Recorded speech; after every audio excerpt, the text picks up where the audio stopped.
I think I'm in the process of learning that rebuke isn't so sharp and stern all the time, and it's really the heartbeat behind it.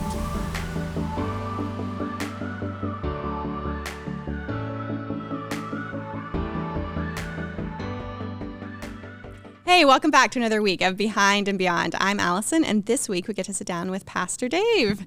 Dave, welcome back. Yeah, thanks. Good to be here. It feels like it's been a while because we had one on Zoom, and it's been a while since we just had a chat here in the studio together. Yeah, I love the studio. I love being with the guys here who are behind the scenes a little bit, and I love this space. I do.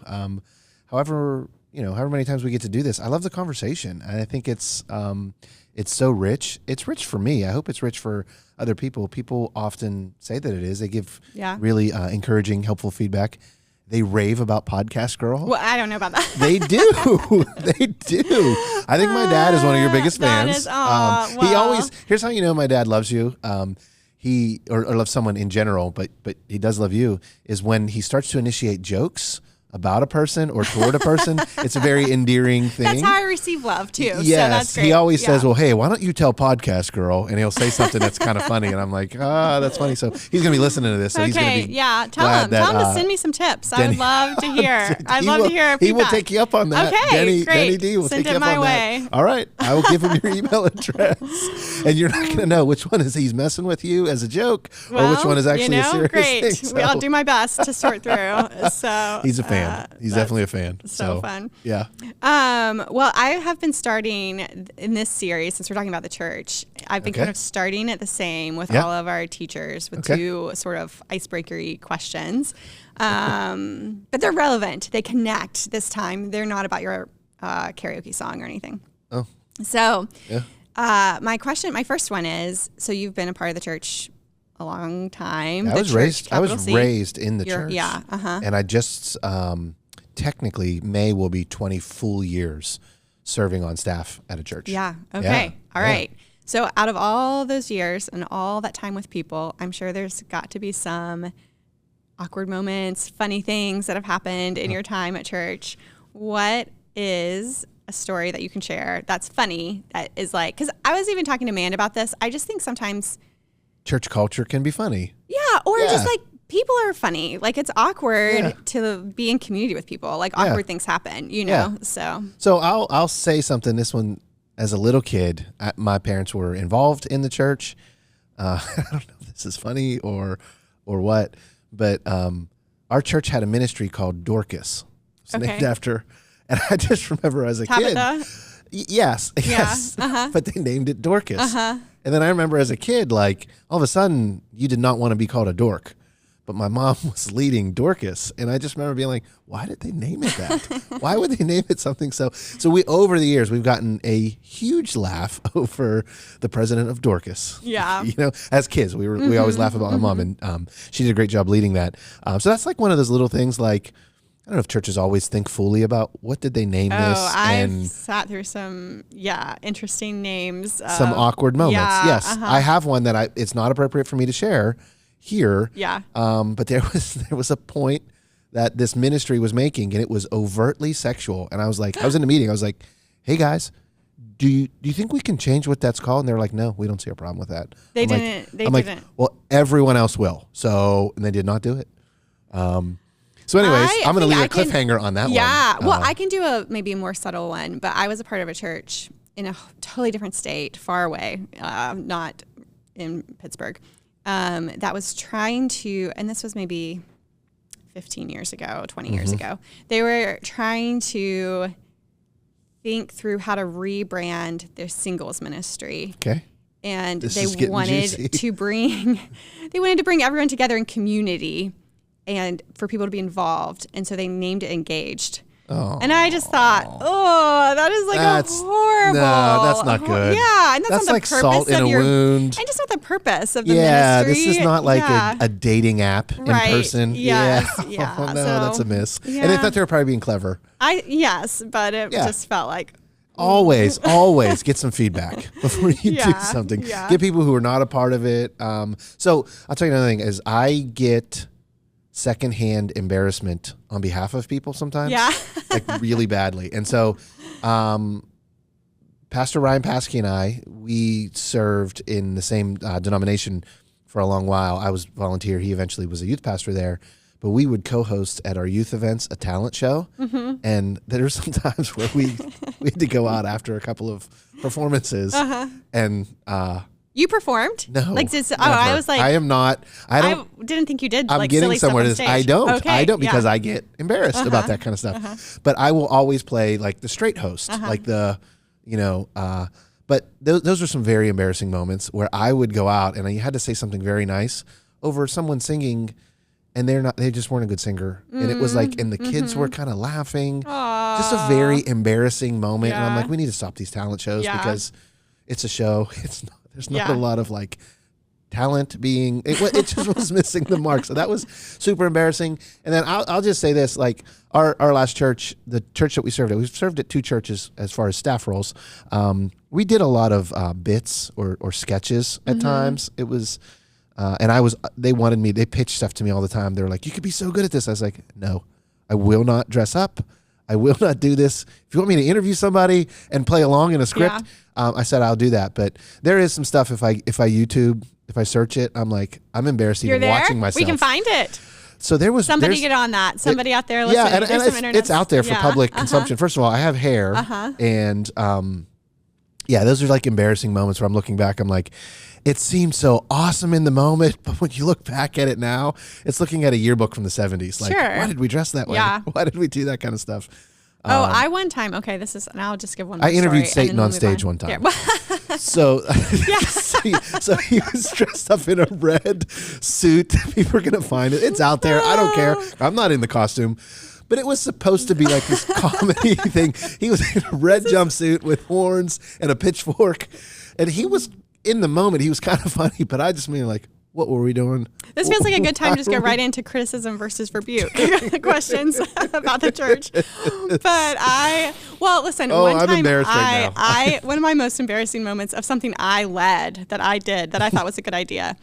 Because, you got to be able to look at your own mistakes too. Sure. I thought it would be this is like my early days on staff at the city campus. And I was like, we had this evening service and it was mostly young adults, college students. And I thought, we really got to get people's attention about small groups.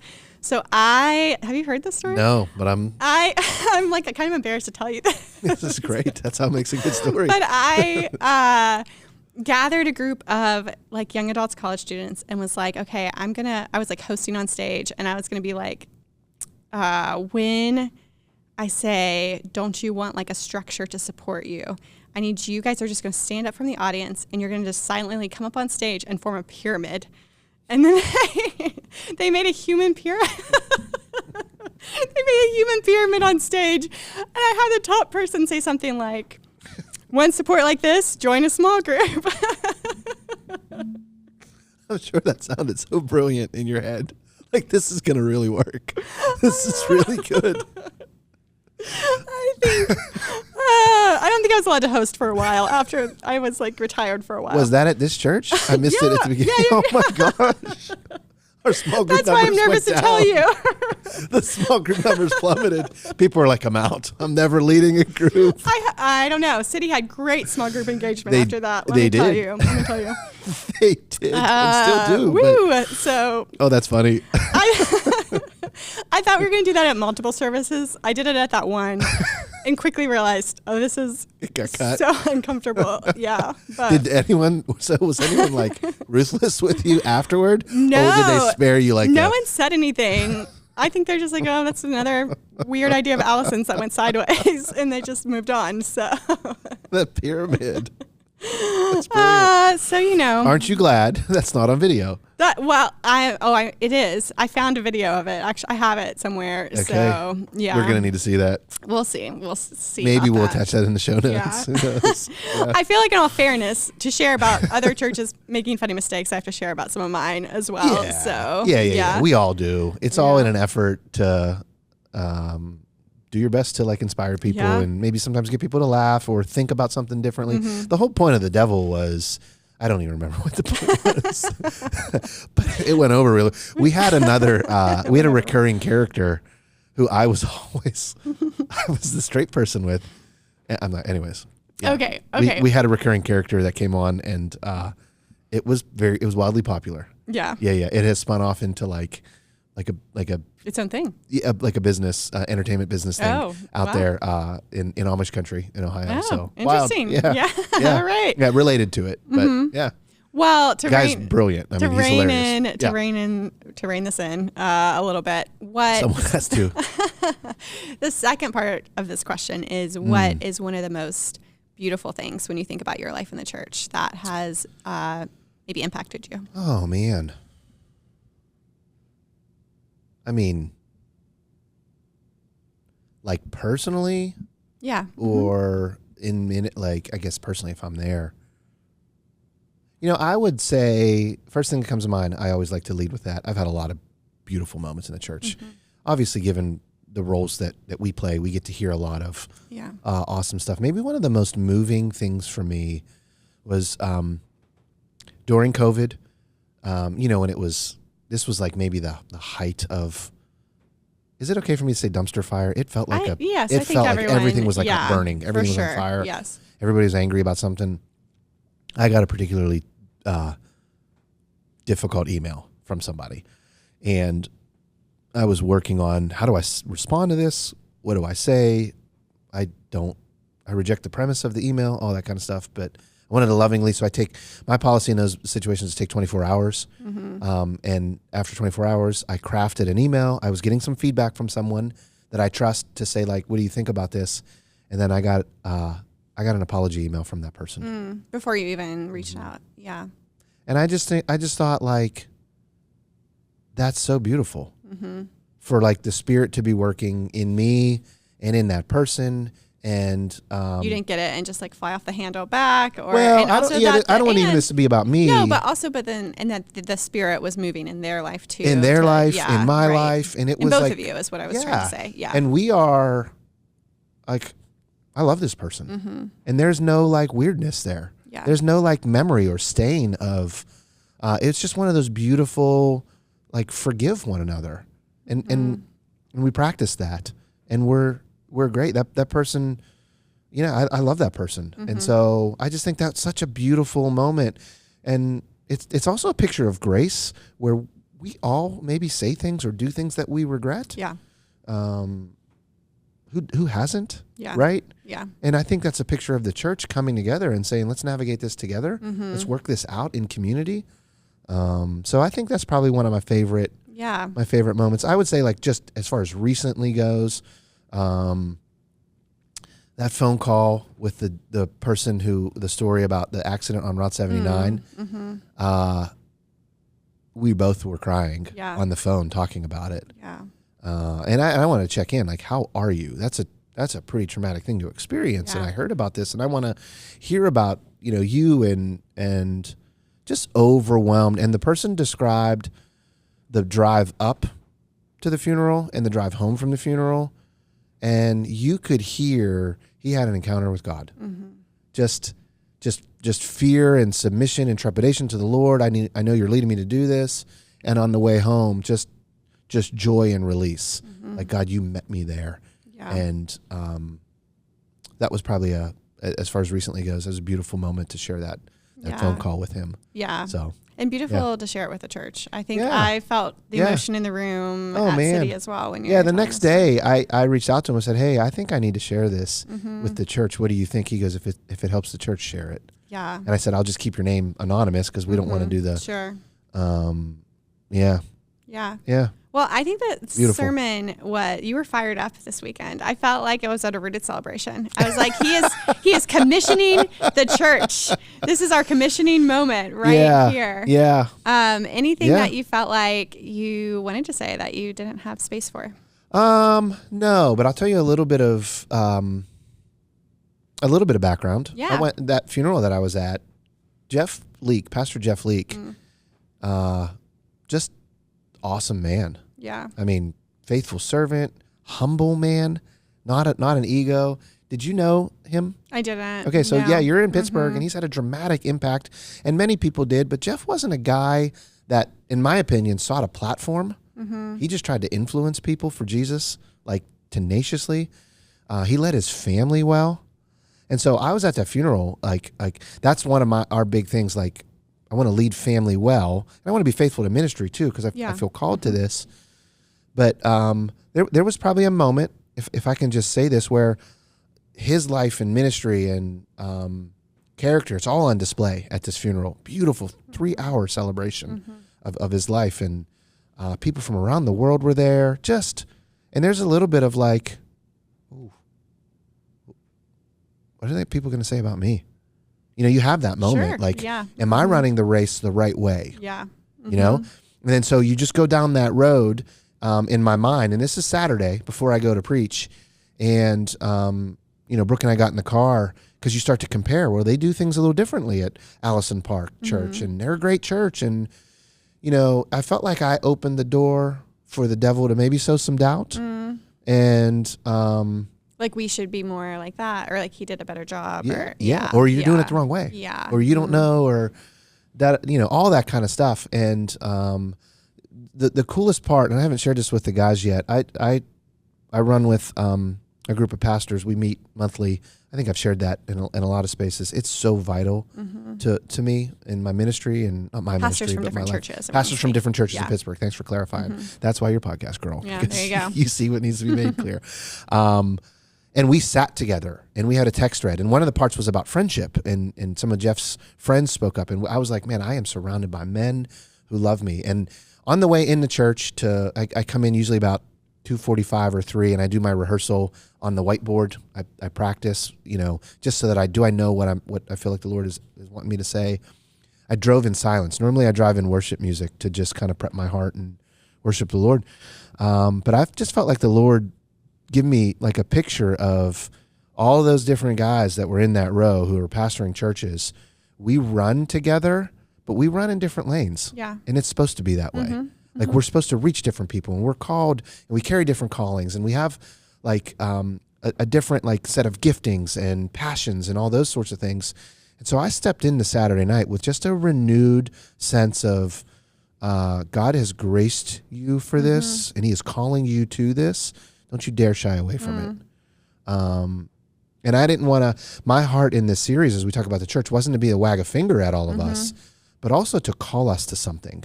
And, Saturday is when I got those 3 words. Okay, I'm going to teach, I want to warn, and then I want to inspire. Yeah. And I felt like the Lord saying, go do this. Yeah. And then someone had a word for me, just like confirmed it.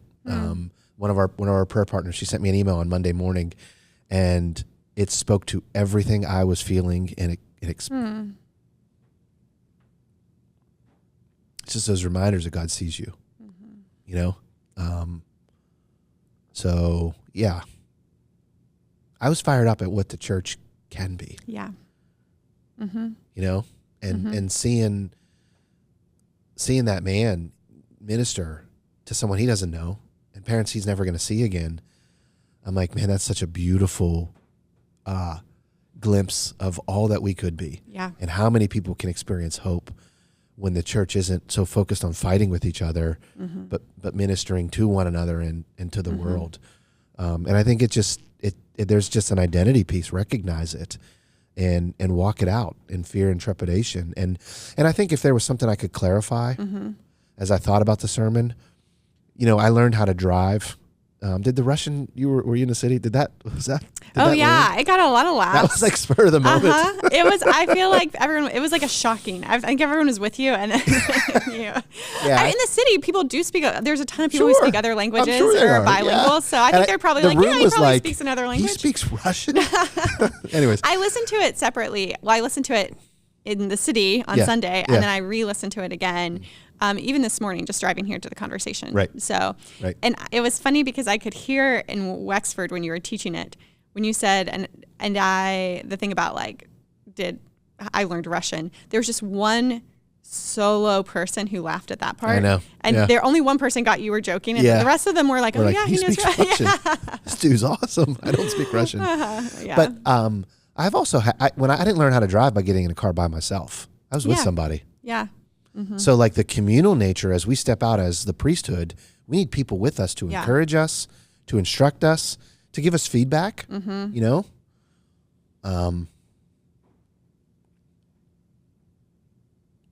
Yeah. Yeah. I'm thankful for the people in my life who were there with me, who have helped nurture a calling and a gifting and give me correction and give me feedback and say like, hey, what about if you did it this way? We do that sermon run through on Thursday. Immensely helpful for me. I had 4 points. I was probably a little heavy in this one section, and they were all like, hey, what if you thought or approached about it this way? I was going to end on the warning. And they were like, hey, that's heavy. That's not the way to end a sermon. I'm like, so you're right. When you leave here, don't talk bad about the sermon. So yeah, I'm just thankful for the people in my life who were in the car with me, teaching me, or on the golf course with me, and in ministry with me, saying, hey, no, hit the brakes, or you need to do this more. So yeah, it was a big weekend. We had Night to Shine on Friday.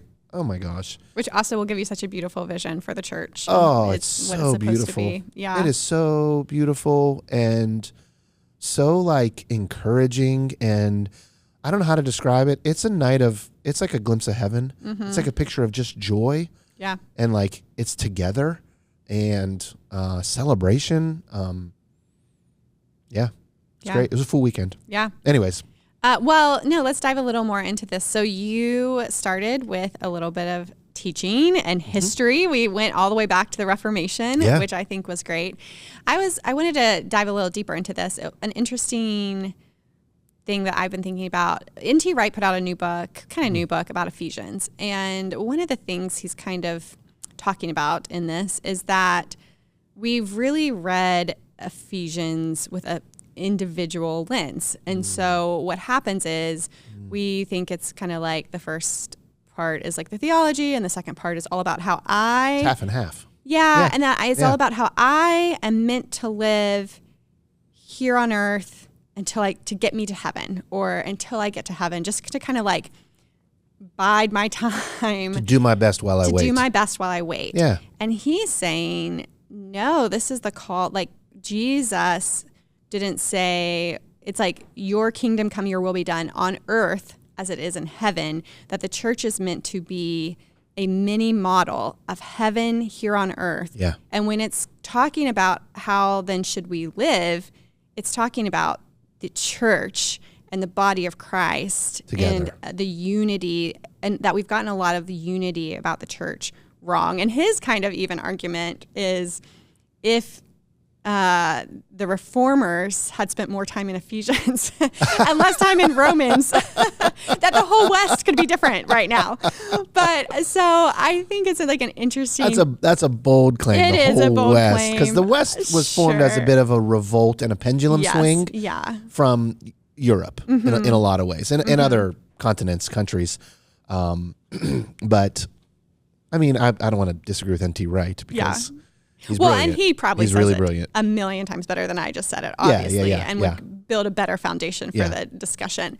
But I think it is interesting to think about that individual piece versus the community piece. We how fight easy that it so is. hard in America. Just how easy it is to read this of like, and more this view of like, how do I just do the best I can until I get to heaven, and less of like, no, the Lord wants the church to be a model of heaven. Yeah.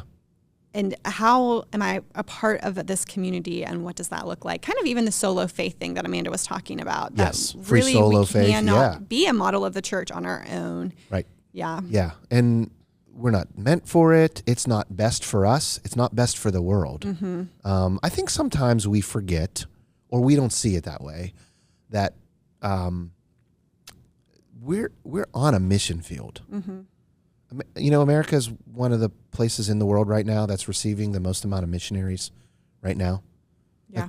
Like we just because there's not, because I'd say it this way, just because poverty looks different in America than it might in other parts of the world in terms of healthcare, resource, medicine, you know, all that kind of stuff, job opportunity, doesn't mean that there's not like great spiritual poverty here. Sure. And our individualism sometimes contributes to our spiritual poverty. And so we have to remember that we are all sojourners. We're all exiles trying to live differently. And part of our culture here values individualism so much. and the American dream more than Jesus's dream and vision for the church. I just think it's good for us. That's what a mission trip does, is it helps you see home a little differently because you've seen other places in the world. We just have to remember that and know that there are going to be things, and I think the church all around the world, there are parts of that culture that allow that section, if you will, of the Christian faith. They're better at that. And there are the other community piece. There are parts of the world where they're more naturally communal. Yeah. And so they're strong at this. But they might not be real generous, or they might be really, really generous. There might be some things here in America that we're really good at, but our culture also causes us to struggle in some of these areas. We're all in a mission field. We just forget that. And I think our American lens has always told us the mission field is always out there. Yeah. I'm like, no, it's not. It's all around us. So, and I think in America, this series for us as a church, I think it's hitting a particular, maybe the spear is just a little bit more particularly sharp right now because we do fight that consumerism, we fight that individualism, and the wave of media is even pointing towards just consume, criticize. So, I'm super excited about this series for us as a church. Well, maybe let's talk about that criticize piece. I think you drew a strong line between criticism and rebuke. I'm curious about, I was talking to a friend after the service, and their kind of question was, rebuke just seems so strong. If I am rebuking the church or something about a church, I'm probably like on my way out. Like something has really gone sideways at this point. Yeah. Is there no kind of in between? Like and so I was talking about like, I think that there probably wasn't a lot of time to spell out even the difference between criticism and critique. And so I looked it up. Let me maybe read this because I was like, what is the difference between criticism and critique? Critique is a constructive, balanced, and objective analysis intended to help improve work by highlighting both strengths and weaknesses. And then criticism is often judgmental, negative, and focused solely on finding faults, sometimes without providing actionable feedback. Right. So I want to know like how you would think about those, even because I think part of loving the church is sometimes calling her to truth. Critique is like, I see we can do better here, and out of the posture of my heart of love for the church, I'm gonna maybe be brave enough to speak up here, or I'm going to be, so I'm curious. Or I'm going to go and ask a question. Yeah, I'm going to ask a question. I'm going to engage a meeting or Or even insert, maybe like you see, wow, I'm this felt out of order. This seemed out of order in a service. Or I'm seeing a big hole here in our church. Something's missing. Let me think of ways I can help fill it, so. Yeah. I think I'll speak to that a couple of different angles. I tried to, and I think what I spoke about with criticism lines up with what you looked up. So there's often the spirit of it isn't for the other's benefit. Yeah. There's something going on deep down inside. I think we carry a harsh idea of rebuke. That it's always a shout, that it's always this stern, strong. Sometimes it is. Like Jesus, I believe, we don't know tone. Yeah. But in the temple, when he said needs to be a house of prayer, and he overturned the tables, I don't think it was like I'm going to gently flip this over. I think he was rebuking in a demonstrative way. Sure. But we don't know, right? We really don't know. But I think like when you experience spiritual warfare, and if you rebuke the devil, authority is authority. You don't have to shout. Jesus is bigger. Jesus already won. Right? And so I think we have practiced out an idea of rebuking, that it's a harsh, strong, sometimes yelling, forceful kind of a thing. But that's why I brought that passage in Timothy about Scripture. Scripture does rebuke us. And it's God's kindness that leads us to repentance. And so I wanted to kind of reconcile and maybe cultivate a different understanding of the word rebuke. Sometimes it's strong and it's sharp. But sometimes it's a correction, and it's always meant to lead us back to truth. So Scripture is it's to help us mature. It's to lead us more to who Jesus wants us to be, maybe than who we're wandering off to starting to become according to the world. So I think I'm in the process of learning that rebuke isn't so sharp and stern all the time. And it's really the heartbeat behind it. And so I that's why I wanted to juxtapose the Pharisees and Jesus. I think the Pharisees were, and in some ways, I didn't want to use the word critic, so this is behind of what I was working through. I wanted to use a biblical word that we see in the scriptures. That it's rebuking, and that's not a common word for us. Yeah, that's a church think it word. Feels like a rebuke. Feels like a yes. So that's helpful. I mean, I grew up Pentecostal charismatic, and you were shouting, "I rebuke you, Satan," and great, yeah. But I've also learned over the years that, again, that authority is authority piece. You can rebuke without shouting. Yeah. Because what you remember what you're doing in that moment is reminding and re-engaging back to what's true. Yeah. And to rebuke in the church is it's for the benefit of the church. Yeah. And so I do not, oh man, I get a lot of emails.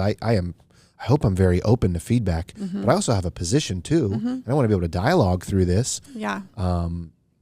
So yeah, I didn't want to cultivate a strong, everyone shut up, don't speak out against the church. Yeah. It was more of like a, hey, be careful. Yeah.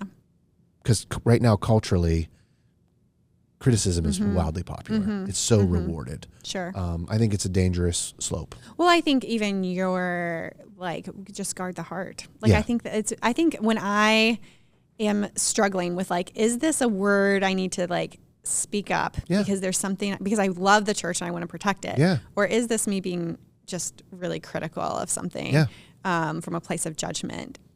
I have to come back to my heart. What is the heart beat here behind this? Yep. Is it coming out of bitterness or cynicism or is it coming out of love? Yeah. And sometimes, most times, God is going to work on your heart and lead you to express what you're seeing and sensing because it's not just something in your heart, it's also something you're seeing. Yeah. That's real too. Yeah. So it's kind of both and a lot of times. So I think that's why it's like quick to listen, slow to speak. Yeah. And I need to listen to Allison, but I also need to listen to what's actually going on in your heart. Yeah. I don't know if we ever talk about that verse in terms of the inner listening of guarding our heart. So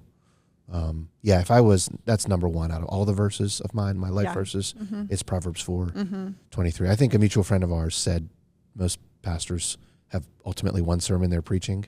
Oh, Mine is guard your heart. You know who I'm talking about. Yeah. So we kind of started. That's a great question though. Whoever asked that question about criticism and critiquing, I hope I covered that. I think it's a fantastic question. And I think the church, if we are a community, we do need to share what we see and what we're experiencing and work through it. I think some of what Martin Luther was reforming against was such a power-driven institution versus a communal... A body. Yeah, a family. So can we maybe just really quick, I don't want to belabor I bristle whenever someone calls the church an organization. Yeah. And I'm like, I don't want to do that. Me too. We're not an organization. I get it. We have a budget. Yeah. We have bylaws. We function within, the authority of our governing structure here in America. But the church is supposed to be different. We are a family. We can learn from organizations, but we are not supposed to mimic corporate America or the C-suite. Yeah. And that's not a knock against the C-suite folks. That's a different. Yes. It's a different stream. Yes, we're not. Yeah. We're meant to be the church. Yeah. It's totally different thing. Yeah. Stay in the saddle. Yeah.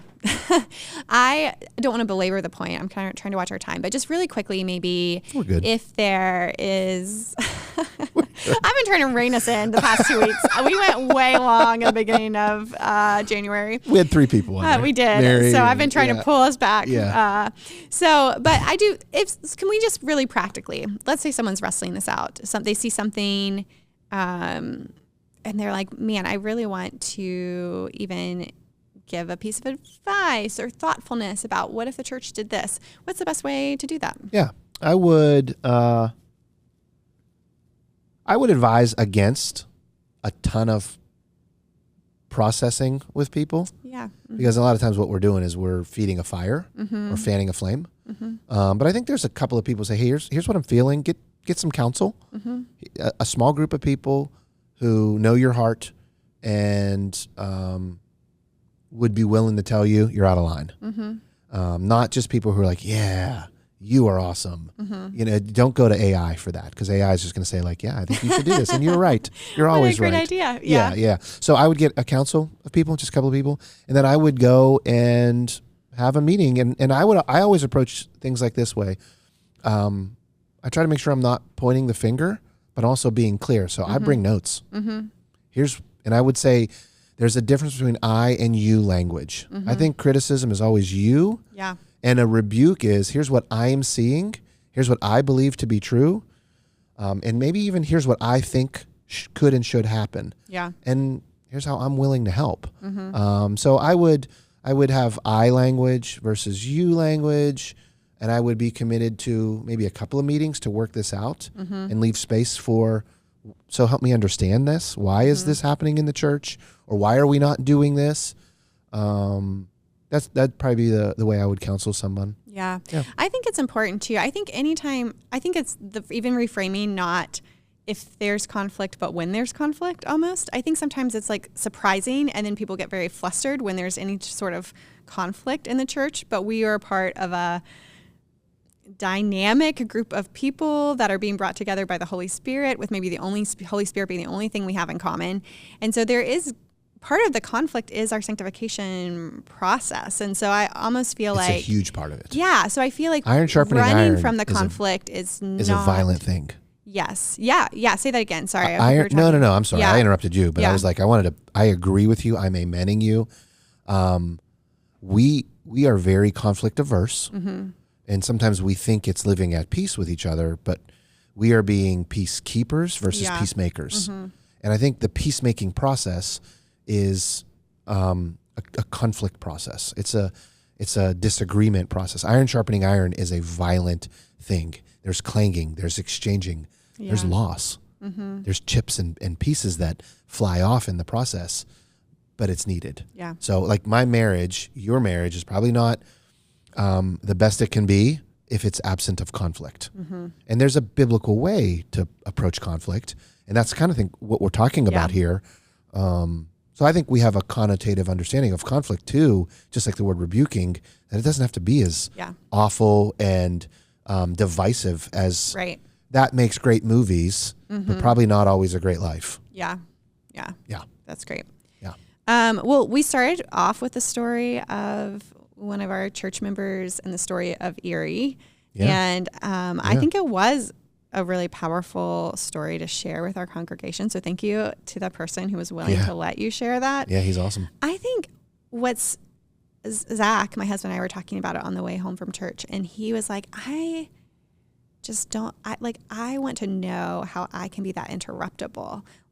He was like, I feel like what was beautiful about that story is that person let the Spirit lead them. He was like, I would think I've got to get out of the way. I'll call an ambulance. But and so how do we work as priests, as ministers of the gospel, how do we work to be in tune with the Spirit and recognize that He might be calling us into interruptions, into places we would have, I'm sure this person never expected that morning to get up and have this happen. And maybe they were on their way to something important and they stopped and went. This person's a serious person, successful in business and life. He was on his way to something. Yeah. And so I think that it's good. I think as priests, there's this sense of like being interruptible. Yeah. How do we cultivate that? So I would bring it back to, and I don't think any sermon is ever fully complete. You don't say everything like in an airtight way, but I think we struggle with the idea of accomplishing versus setting in motion. And so when we are so focused on accomplishing, we are less interruptible because we're already trying to accomplish something else. And our pause is going to be, well, I won't finish it or do it right or do it well. Yeah.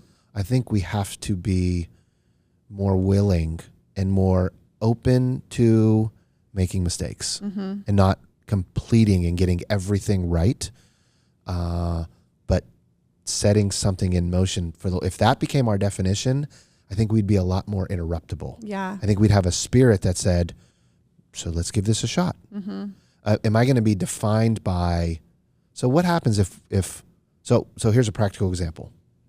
You ready for this, Jordan? It's going to get real. What if Hermitage doesn't become a campus at Northway? Did we fail? Should we only take shots at the things we are certain we're going to succeed at? Or that are going to have, and what's the number? Is it 300 people?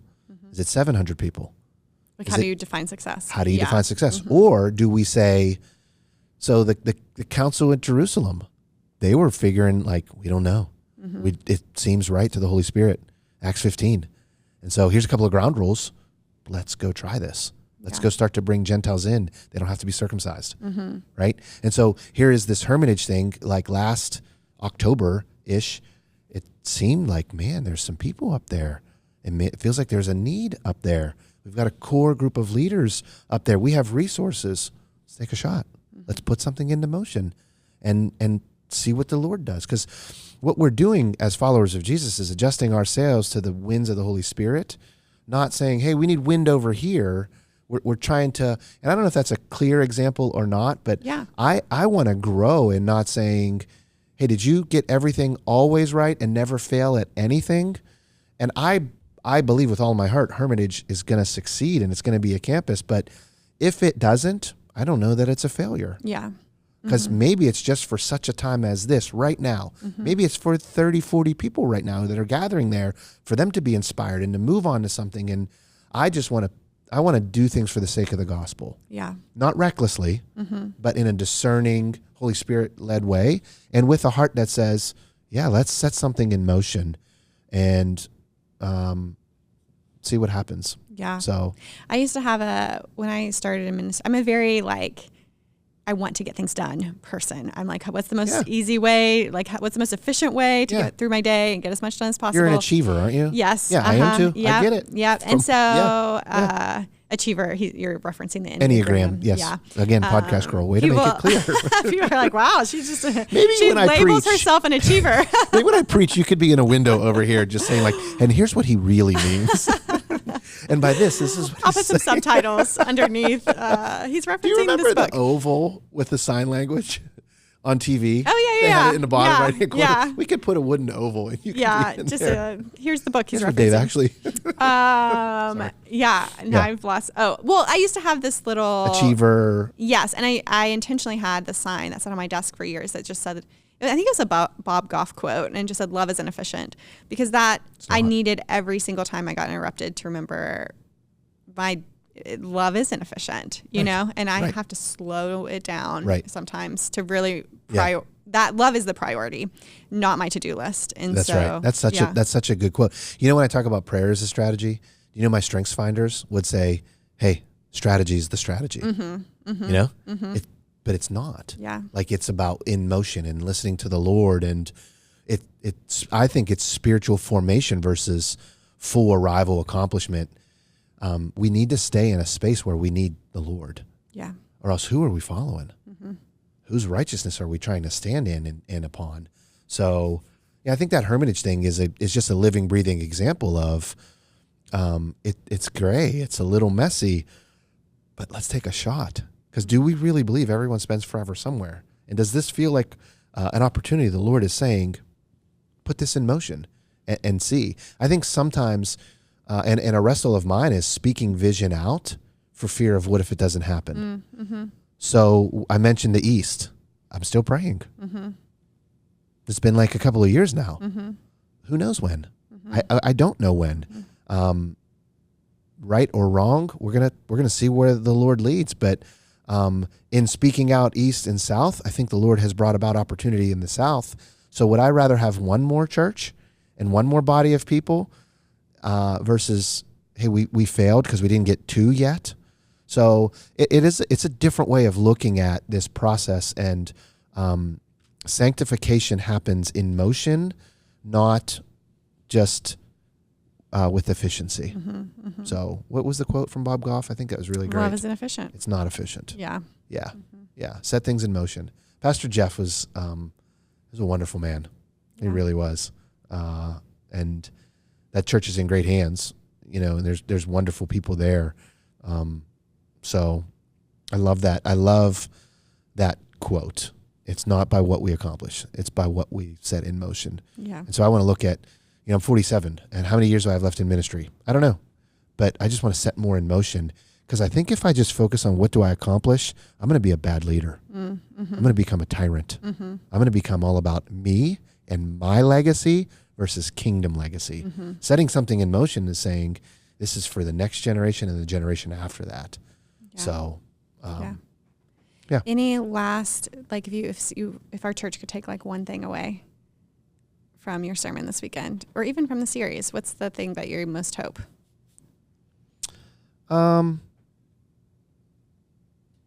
This series is not coming from a place of disappointment, or agitation, or hey, the staff gets this, and wait till the congregation does, or you need to wake up. I think this is just a call from the Lord to our church, to this moment in the Christian faith in America, and I want us to understand why we consume. It's not for just personal benefits. I'm trying to shy away from the 1, 2, 3s. Here's just do this, and this will fix your life. It's relationship with the Lord. It's pursuit of Him, and so moving in the direction of trust and consuming for growth and transformation, not just consuming for efficiency and easy. So it's just a bigger vision that's biblically grounded of who the church is supposed to be and how we're supposed to function. Yeah. I think, I was thinking about that because there isn't a clear application every time. But I was thinking, the application is a bigger imagination for the church. It's great. I just think sometimes it's not a go-do. Sometimes it's a reimagine who we can be and what God might be calling us to. Do you remember the song, Be Thou My Vision? Yeah. Of course. I think that's a little bit of what you're saying there. It's like, let's get captivated with a bigger vision of Jesus, a clearer picture of who He is and what he died so we could experience and so the world could experience, not just a bigger sense of clarity on how to fix my own little problems. Yeah. And I don't mean your problems are little. Sure. All of our problems are big. Right. Yes. But that song, someone shared that with me just yesterday, and I listened to it this morning during my quiet time with the Lord, and I'm like, wow, that was pretty profound. God puts people in our places so that we can hear what we need to hear when we need to hear it, and I needed that yesterday. I needed that funeral on Saturday. So yeah. Well, great. Thanks for being here, Dave. Thanks, Allison. Always great talking to you. Likewise. I won't do any pyramids anytime in the future, I promise. So I would have don't put that on my review. I don't do your review, so I won't. All right. Thanks. Thanks.